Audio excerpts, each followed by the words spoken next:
नमस्कार, मैं अश्विनी वानखड़े। स्वागत है आपका कृषि न्यूज में। आइए नजर डालते हैं इस सप्ताह की कृषि से जुड़ी सबसे बड़ी खबरों पर। रुक करते हैं पहले हेडलाइंस की ओर। किसानों के लिए लॉन्च हुआ नया ऐप जिसमें मिलेगा हर समस्या का हल। किसानों को कृषि विज्ञान केंद्र के माध्यम से फ्री में वितरित किए जाएंगे बीज।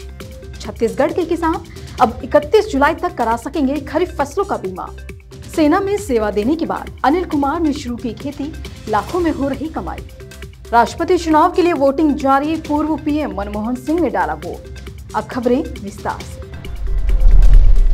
किसानों की मदद के लिए कृषि ज्ञान ऐप सबसे बेहतरीन ऐप में से एक है, जिसकी मदद से वे कई विशेषज्ञों की सहायता से अपनी परेशानियों का हल कर सकते हैं, जिसे किसानी संबंधित जानकारियों को साझा करने के लिए तैयार किया गया है। कृषि ज्ञान ऐप में फसल उत्पादन की उन्नत तकनीक, बीज, खाद, उर्वरक और अन्य कई जानकारियों के बारे में विस्तार से बताया गया है। और इसके अलावा इस ऐप में फसल की नई तकनीकों की ट्रेनिंग और फसल की अच्छी तरह से मार्केटिंग के तरीकों के बारे में भी समझाया गया है। भारत के प्रमुख कृषि व्यापार मेले का 20वां संस्करण एग्रीइंटेक्स 2022 कोयम्बटूर, तमिलनाडु में 15 से 18 जुलाई तक आयोजित किया गया, जहां राज्य के कृषि और किसान कल्याण मंत्री MRT पनीरसेल्वम और बिजली मंत्री बी सेंथिल बालाजी ने कृषि इंटेक्स प्रदर्शनी का उद्घाटन किया। आपको बता दें कि यहां 500 से अधिक कंपनियों ने एग्री इंटेक्स प्रदर्शनी में भाग लिया, जहां जर्मनी, फ्रांस, इटली, इजराइल और स्वीडन सहित विभिन्न देशों की 10 से अधिक कंपनियां भी मौजूद रही। तो वहीं यहाँ कृषि जागरण की टीम ने भी वहां आए विजिटर्स और कंपनी पर्सन से बातचीत की। एग्री इंटेक्स के बारे में आपको थोड़ी चीज़ें ये बताना चाहूँगा कि यहाँ पे जो हमने एक्सपेक्ट किया था उससे ज़्यादा रश है, लोग थोड़े पॉजिटिव है, चीज़ों को समझते हैं, आगे उनको टेक्नोलॉजी के बारे में भी थोड़ा ज़्यादा नॉलेज है। मौसम की बेरुखी को देखते हुए कृषि विज्ञान केंद्र ने किसानों को धान की रोपाई न करने की सलाह दी और साथ ही उन्होंने यह भी कहा है कि किसान अपनी परेशानी का हल निकालने के लिए अरहर की खेती करें, क्योंकि इसके लिए किसानों को मुफ्त में अच्छे किस्म के बीज भी वितरित किए जाएंगे। इस विषय में विज्ञान केंद्र कोटवा के फसल सुरक्षा वैज्ञानिक डॉक्टर RP सिंह का कहना है कि केवीके कोटवा पर क्लस्टर प्रथम पंक्ति प्रदर्शन के अंतर्गत अरहर IPA 203 की अच्छी किस्म का बीज उपलब्ध है। इसके लिए उन्होंने 9839318217 ये मोबाइल नंबर भी किसानों को दिया है, जिस पर वह घर बैठे बात कर सहायता ले सकते हैं। छत्तीसगढ़ सरकार के आग्रह पर खरीफ सीजन 2022 के लिए केंद्र सरकार की ओर से प्रधानमंत्री फसल बीमा योजना के अंतर्गत नामांकन की तारीख 15 जुलाई से बढ़ाकर 31 जुलाई कर दी गई है और भारत सरकार के कृषि और कृषक कल्याण मंत्रालय की तरफ से छत्तीसगढ़ के कृषि उत्पादन आयुक्त को पत्र भेजकर इस संबंध में अवगत भी कराया जा चुका है।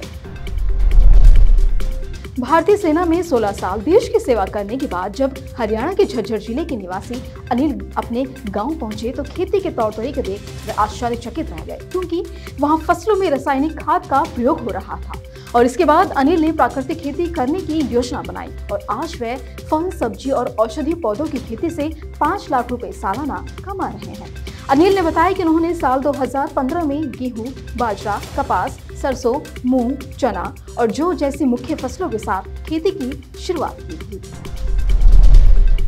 तो वहीं मध्य प्रदेश के धार जिले में किसान इंटरक्रॉपिंग तकनीक यानी कि एक ही खेत में 2 फसलें लगाने पर 20 से 25 हजार का निवेश कर 1.5 लाख रुपए तक की कमाई कर सकते हैं। इंटरक्रॉपिंग के लिए किसानों को ये जानना जरूरी है कि खेत में एक फसल लगाने के बाद खाली मिट्टी पर कौन सी फसल लगाई जा सकती है।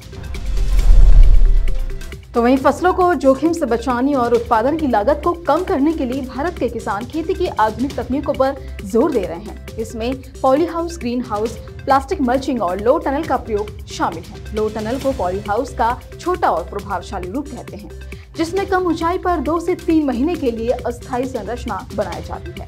आपको बता दें कि लो टनल में पॉली हाउस, ग्रीन हाउस की तरह बेमौसमी सब्जियां उगाई जाती हैं।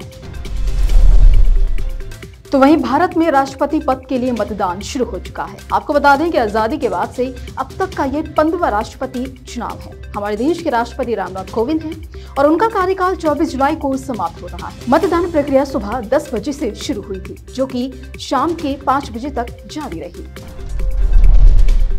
तो वहीं कृषि मंत्री नरेंद्र सिंह तोमर ने उम्मीद जताई है कि आने वाले दिनों में मानसून की बारिश हो सकती है, जो खरीफ की बुवाई के लिए महत्वपूर्ण है। उन्होंने कहा कि धान के रकबे के बारे में टिप्पणी करना अभी जल्दबाजी होगी।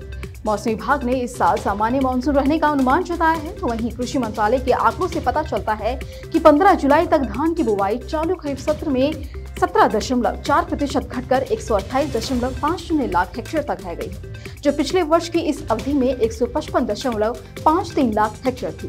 हालांकि दलहन, मोटे अनाज और तिलहन का बुवाई रकबा 7 से 9% अधिक रहा है। इसी तरह की अन्य खबरों के लिए जुड़े रहिए कृषि जागरण के साथ। धन्यवाद।